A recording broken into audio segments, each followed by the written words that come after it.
வணக்கம் ஆன்மீக அன்பர்களே. ஞானபாரதம் வாயிலாக மீண்டும் ஒருமுறை காஞ்சி மகான் கருணை தெய்வம் மகா பெரியவா நிகழ்த்திய ஒரு அற்புதத்தை இந்த முறை சொல்ல விழைகிறேன். டெல்லி மாநகரிலே முருகனுக்காக ஒரு கோவில் அமைந்திருப்பது உங்களுக்கெல்லாம் தெரியும். அந்த கோவில் உருவான விதத்தையும் அதை உருவாக்குவதற்கு பட்டாபிராமன் என்ற முருகபக்தர் முயற்சி செய்ததையும் அவருக்கு பெரியவர் செய்த அனுக்கிரகத்தையும் பற்றி இந்த பதிவிலே நாம் காணப்போகிறோம். சிதம்பரம் அருகிலே உள்ள ஒரு கிராமத்தைச் சேர்ந்தவர் பட்டாபிராமன். தன்னுடைய 18வது வயதிலேயே மத்திய சர்க்கார் வேலை கிடைத்து அவர் டெல்லிக்கு சென்று விட்டார். அங்கு அவருக்கு ஒரு முருகபக்தருடைய பழக்கம் ஏற்பட்டது.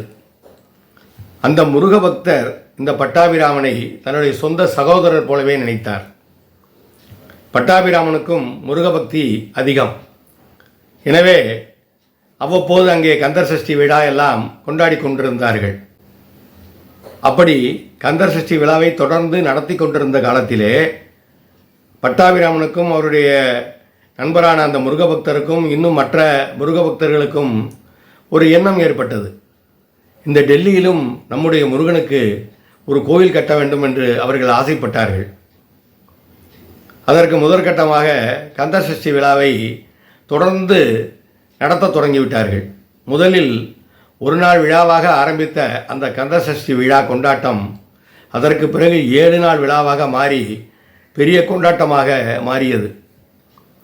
அவர்கள் அனைவரும் பேசிக்கொள்வார்கள், நம்முடைய முருகனுக்கு இந்த டெல்லியிலும் ஒரு முருகன் கோவில் கட்ட வேண்டும், அதற்கு நாம் வணங்கும் தெய்வமான மகா பெரியவா அருள் செய்ய வேண்டும் என்று பேசிக்கொள்வார்கள். அப்பொழுது வசந்த் காவ் என்ற ஒரு பகுதியில் ஒரு குன்றின் மேல் ஒரு கட்டடம் இருப்பதை பார்த்தார்கள். முருகனுக்கு இதை போல ஒரு மலைக்குன்று அமைந்த இடத்தில் கோவில் கட்டினால் நன்றாக இருக்குமே, குன்றிருக்கும் இடமெல்லாம் குமரன் இருக்கும் இடம் என்று சொல்லுவார்கள். அதை போல இந்த டெல்லியிலும் ஒரு குன்றிலே முருகன் கோயிலை கட்ட வாய்ப்பு கிடைத்தால் நன்றாக இருக்கும் என்று அவர்கள் எண்ணினார்கள். அந்த முருகபக்தர்கள் அனைவரும் சேர்ந்து ஒரு பிள்ளையார் கோயிலை முதலில் கட்டினார்கள். அந்த பிள்ளையார் கோயில் திருப்பணி வேலைகள் நடந்து கொண்டிருந்தன. கும்பாபிஷேகத்துக்கான நாளும் நெருங்கியது. அனைவரும் கும்பாபிஷேகத்துக்கான வேலைகளிலே ஈடுபட்டு களைப்படைந்த காரணத்தால் இரவிலே அயர்ந்து தூங்கிக் கொண்டிருந்தார்கள். அப்பொழுது படபடவன கதவு தட்டப்பட்டது. என்னவோ ஏதோ என்று அந்த முருகபக்தர் எழுந்து சென்று கதவை திறந்தால் வாசலிலே ஒருவர் முகத்திலே வடியும் வேர்வையோடு பதட்டத்தோடு நின்று கொண்டிருந்தார்.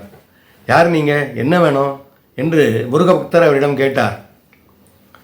ஒன்றும் இல்லைங்க, கனவா நனவானே தெரியல, நான் தூங்கிக்கிட்டு இருந்தேன், திடீர்னு என்னை யாரோ கூப்பிட்ட மாதிரி இருந்தது, எந்திரிச்சு பார்த்தேன், ஒரு வயசான பெரியவர் இருந்தார், நான் கும்பாபிஷேகத்துக்கு வந்திருக்கேன், எனக்கு வழி தெரியலை, நீ என்னை கொண்டே விட முடியுமா, கொஞ்சம் துணைக்கி வா அப்படின்னு அவர் கூப்பிட்டார். நானும் அந்த பெரியவரை கூட்டிக் கொண்டு சென்றேன். சற்று தூரம் நடந்து சென்ற பின்னர் அந்த பெரியவர் என்னை நிறுத்தினார். சித்தை இருப்பா, அதோ தூரத்தில் ஒரு ஜோதி தெரியறதே, உனக்கு தெரியறதா என்று கேட்டார். நானும் பார்த்தேன், ஒரு மலைக்குன்றின் மேல் ஒரு ஜோதி தெரிந்தது, அங்கே தான் நான் இருக்கேன், நான் போய்க்கிறேன், நீ போ என்று சொல்லிவிட்டு அவர் 10 அடி தூரம் நடந்து சென்றிருப்பார். திடீரென மறைந்து விட்டார் என்று இந்த வேர்த்து வடியும் முகத்தோடு நின்ற நபர் படபடவென சொன்னார்.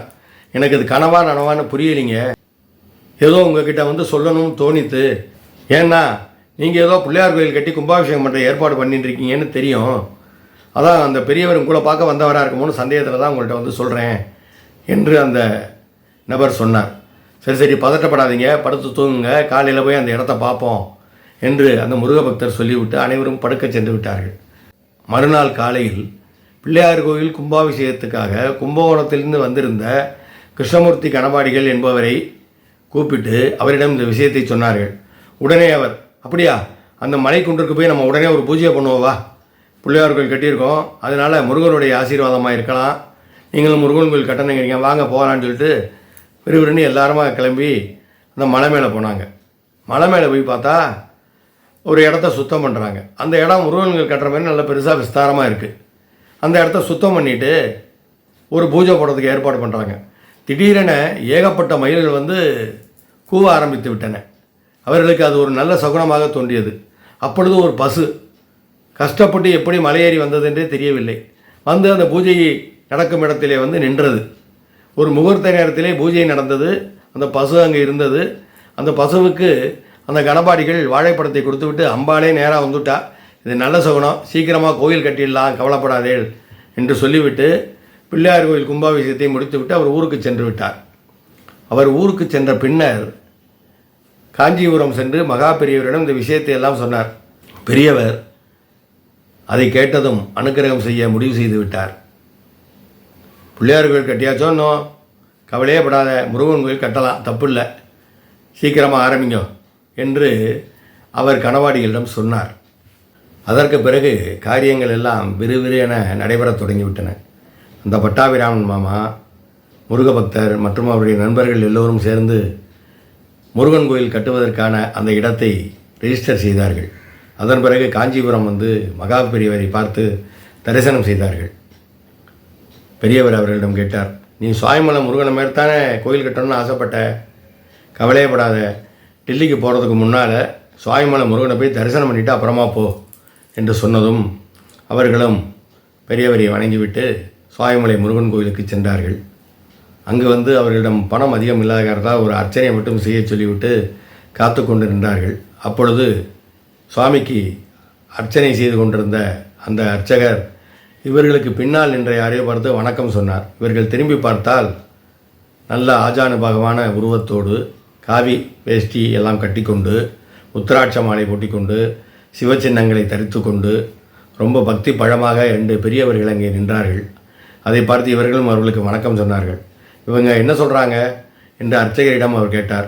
இவங்க வந்து டெல்லியில் முருகனுக்கு வந்து சுவாமிமலை முருகன் மாதிரி ஒரு கோயில் கட்டணும்னு நினைக்கிறாங்க, அதுக்காக வந்து முருகனுக்கு அர்ச்சனை பண்ண வந்திருக்காங்க என்று அந்த அர்ச்சகர் சொன்னதும், அவங்களுடைய சங்கல்பமாகவே இதை எடுத்துக்கோங்க, டெல்லியில் இதே மாதிரி சுவாமிமலை முருகன் மாதிரியே ஒரு கோயில் கட்டுறதுக்கு சுவாமிகிட்ட உத்தரவு கேட்டு ஒரு பூஜை பண்ணுங்க, அர்ச்சனை பண்ணுங்க என்று அவர்கள் சொன்னார்கள். சொன்ன பிறகு அர்ச்சகரும் அதே போல் சங்கல்பம் செய்து டெல்லியிலே சுவாமிமலை முருகன் கோயில் போல் ஒரு கோயில் அங்கே கட்டப்பட வேண்டும் என்று பிரார்த்தனை செய்தபடி அர்ச்சனை செய்தார். அதற்கு பிறகு அவர்கள் இருவரும் நீங்கள் திருப்பனந்தாள் மடத்துக்கு வாருங்கள் என்று சொல்லிவிட்டு சென்றார்கள்.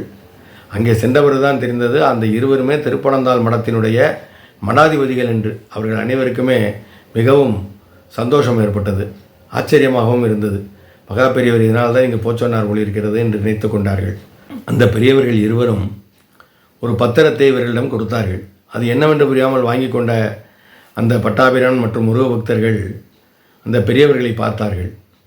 அந்த மடாதிபதிகள் இருவரும், ஒன்றும் கவலைப்பட வேண்டாம், நம்முடைய மடத்துக்கு சொந்தமான ஒரு இடத்தின் வருமானம் முழுவதையும் உங்களுடைய முருகன் கோவில் கட்டுவதற்காக நீங்கள் எடுத்துக்கொள்ளலாம் என்று இந்த பத்திரத்தில் இருக்கிறது. இதில் வரக்கூடிய வருமானம் முழுவதையும், அந்த ஊரிலிருந்து வரக்கூடிய வருமானம் முழுவதையும் முருகன் கோவில் கட்டுவதற்காக நீங்கள் உபயோகித்துக் கொள்ளலாம் என்று அவர்கள் சொன்னதும் இவர்களுக்கு பெருத்த வியப்பு ஏற்பட்டது. முருகன் கோவில் கட்டுவதற்கு பணம் இல்லை என்று நாம் மகா பெரியவரிடம் விண்ணப்பம் செய்தோம், அதற்காகத்தான் நீங்கள் அனுப்பினார் போல் இருக்கிறது, இதோ தேவையான பொருள் இங்கேயே கிடைத்துவிட்டது என்று அவர்கள் சந்தோஷப்பட்டார்கள். அதன் பிறகு அந்த மடாதிபதிகள் ஒரு வேலை வைத்து அங்கே பூஜை செய்யும்படி கூறினார்கள். அந்த வேலைக்கு பூஜை செய்ய ஒரு அர்ச்சகரையும் அவர்கள் அனுப்பி வைத்தார்கள். அவருக்குரிய சம்பளத்தையும் அந்த மடமே கொடுத்து விட்டது. அதன் பிறகு கோயில் கொஞ்சம் கொஞ்சமாக வளர்ந்தது. முருகன் சிலை செய்ய வேண்டும் என்று, அதற்கு கல் எங்கே எடுக்க வேண்டும் என்று பெரியவரிடம் விண்ணப்பம் செய்யப்பட்டது. மகா பெரியவர் திருநெல்வேலி பக்கத்தில் குறுக்குத்துறைன்னு ஒரு இடம் இருக்குது, அங்கே போங்கோ, முருகன் சிலை செய்கிறதுக்கு அங்கே கல் கிடைக்கும் என்று சொல்லி அனுப்பினார். அவர்களும் திருநெல்வேலி சென்று குறுக்குத்துறை சென்று அங்கு தேடினால் எல்லோரும் சிரிக்கிறார்கள். இங்கே அப்படியெல்லாம் கல் யாரும் எடுக்கலை, இங்கெல்லாம் கல் எடுக்கிற மாதிரிலாம் தெரியலை என்று சொன்னார்கள். இவர்களுக்கு ஒன்றும் புரியவில்லை. நெல்லையப்பர் கோவிலுக்கு சென்று இறைவனை வேண்டினார்கள். நெல்லையப்பர் கோவிலில் பூஜை செய்யும் குருக்கள் மூலமாக இவர்களுக்கு பெரியவாளுடைய அனுக்கிரகமாக ஒரு உத்தரவு கிடைத்தது. அந்த குருக்கள் அவர்களிடம் சொன்னார், அவள் சொல்கிறதெல்லாம் உண்மைதான், அங்கே சிலை செய்கிறதுக்கெல்லாம் கல் எடுக்கிற மாதிரி தெரியலை, ஆனால் சுந்தரேஸ்வர ஐயர்னு ஒரு 80 வயசு பெரியவர் இருக்கார், நீங்கள் அவரை பாருங்கோ, அவருக்கு ஏதாவது விஷயம் தெரிஞ்சிருக்கலாம் என்று சொல்லி அனுப்பினார். உடனே இவர்களும் விறுவிறுவென அவருடைய வீட்டுக்கு சென்றார்கள். அங்கே ஒரு பெரியவர் இருந்தார். அவரை பார்த்து இவர்கள் எல்லாவற்றையும் சொன்னார்கள். நீங்கள் சொல்கிறதெல்லாம் எனக்கு புரிகிறது, ஆனால் நீங்கள் சொல்ல வேண்டியது என்கிட்ட இல்லை, எங்கள் அப்பா கிட்ட. அவர் உள்ளே வந்து தர்ப்பணம் பண்ணிட்டுருக்கார். அதனால் அவர் முடிச்சுட்டு வந்த உடனே நீங்கள் வந்து அவர்கிட்ட எல்லா விவரங்களையும் சொல்லுங்கோ. இன்றைக்கி அமாவாசைங்கிறதுனால நான் வந்து உங்களுக்கு சாப்பாடு போட முடியாது. பக்கத்தில் அடுத்த தெருவில் ஒரு மாமி இருக்காங்க, அவள்கிட்ட போய் நான் சொன்னேன்னு சொல்லுங்கள், அவள் சாப்பாடு போடுவா, நான் பணம் கொடுத்துக்கிறேன், நீங்கள் போய் சாப்பிட்டுட்டு வாங்கோ. எங்கள் அப்பா அதுக்குள்ளேயே வந்துடுவார். வந்த பிறகு நீங்கள் அவர்கிட்ட எல்லா விவரமும் சொல்லுங்கோ என்று சொன்னதும் அவர்கள் சென்று சாப்பிட்டு விட்டு வந்தார்கள். அதற்குள் சுந்தரேச ஐயரும் பூஜைகளை முடித்துவிட்டு தர்ப்பணத்தை முடித்துவிட்டு வந்து காத்திருந்தார். அவர்களிடம் சொன்னதும் உண்மைதான், அங்கே கல் அங்கே எடுத்தாங்க, எனக்கு தெரியும், வாங்க அப்படின்னு சொல்லிட்டு கூட்டிக் கொண்டு அங்கே சென்றார். அதற்கு பிறகு அனைவரும் அந்த பெரியவர் சுந்தரேச ஐயரோடு குறுக்குத்துறை முருகன் கோவிலுக்கு அருகில் உள்ள ஒரு இடத்துக்கு சென்றார்கள். அவர் சொன்னது போலவே கணபதி ஸ்தபதியையும் உடனே வர சொல்லிவிட்டதால் அவருடைய ஆலோசனைப்படியும் பெரியவருடைய ஆலோசனைப்படியும் 10 அடி ஆழத்துக்கு அங்கே ஒரு பள்ளம் தோண்டப்பட்டது. அங்கே அந்த பெரியவர் சொன்னது போலவே, மகா பெரியவா சொன்னது போலவே முருகன் சிலை செய்யக்கூடிய கல் கிடைத்தது. ஏற்கனவே அந்த கல்லில் கொஞ்சம் வெட்டி எடுக்கப்பட்டிருந்தாலும் கூட கணபதி ஸ்தபதி சொல்லியபடி அந்த கல்லில் முருகன் சிலைக்கு வேண்டிய அளவு வெட்டி எடுக்கப்பட்டது. அதன் பிறகு மிக அருமையாக அந்த முருகன் சிலையை செய்ய ஏற்பாடு செய்யப்பட்டது. கணபதி ஸ்தபதி மகா பெரியவரை சென்று பார்த்து அவரிடம் ஆசி வேண்டினார். சுவாமிமலை முருகனை மாதிரி தான் பண்ணணும்னு சொல்லியிருக்கா. அதனால் நீ நேராக சுவாமிமலை போய் முருகன் சன்னதியில் உட்காந்து முருகனை அப்படியே உள்வாங்கிக்கோ. முருகன் சிலை எப்படி செஞ்சுருக்கா, அந்த அமைப்பு எப்படி இருக்குது, முருகன் சிலையோட அமைப்புகள் எப்படி இருக்குங்கிறதெல்லாம் நீ உள்வாங்கிக்கோ. படமாக எதுவும் வரையக்கூடாது, மனதில் உள்வாங்கிக்கோ.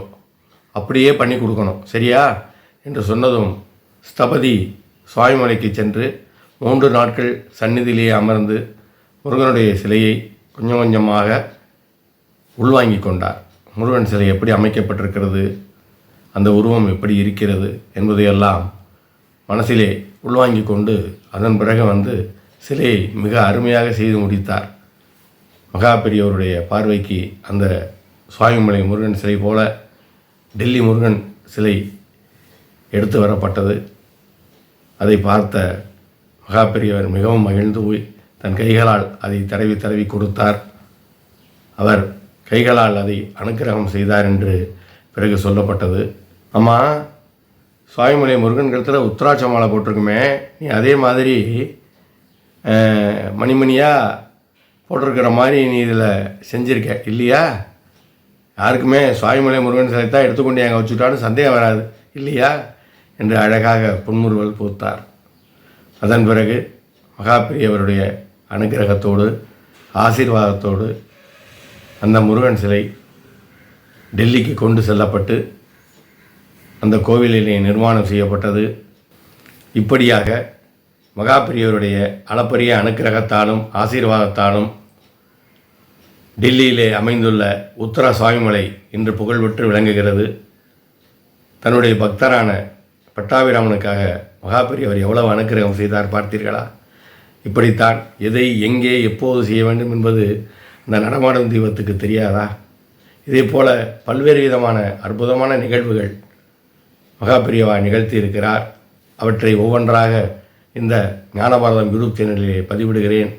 அனைவரும் பார்த்து மகிழுங்கள். மறந்து விடாமல் எங்களுடைய ஞானபாரதம் யூடியூப் சேனலை சப்ஸ்கிரைப் செய்யுங்கள். இதில் பெரியவருடைய பெருமைகள், அவர் நிகழ்த்திய அற்புதங்கள், சித்தர்களுடைய ஜீவசமாதிகள் பற்றிய செய்திகள், அற்புதமான ஆலயங்கள் மற்றும் நம்முடைய இந்து பண்டிகைகளை பற்றியெல்லாம் தொடர்ந்து பதிவிட்டு வருகிறேன். நீங்கள் அனைவரும் ஞானபாரதம் யூடியூப் சேனலை தவறாமல் சப்ஸ்கிரைப் செய்ய வேண்டும். பக்கத்தில் உள்ள பெல் பட்டனையும் கிளிக் செய்துவிட்டால் நான் அனுப்பக்கூடிய ஒவ்வொரு ஆன்மீக பதிவும் உங்களை வந்து சேரும். அவசியம் ஞானபாரதம் சேனலை சப்ஸ்கிரைப் செய்யுங்கள். வாழ்க வளமுடன், வாழ்க வையகம்.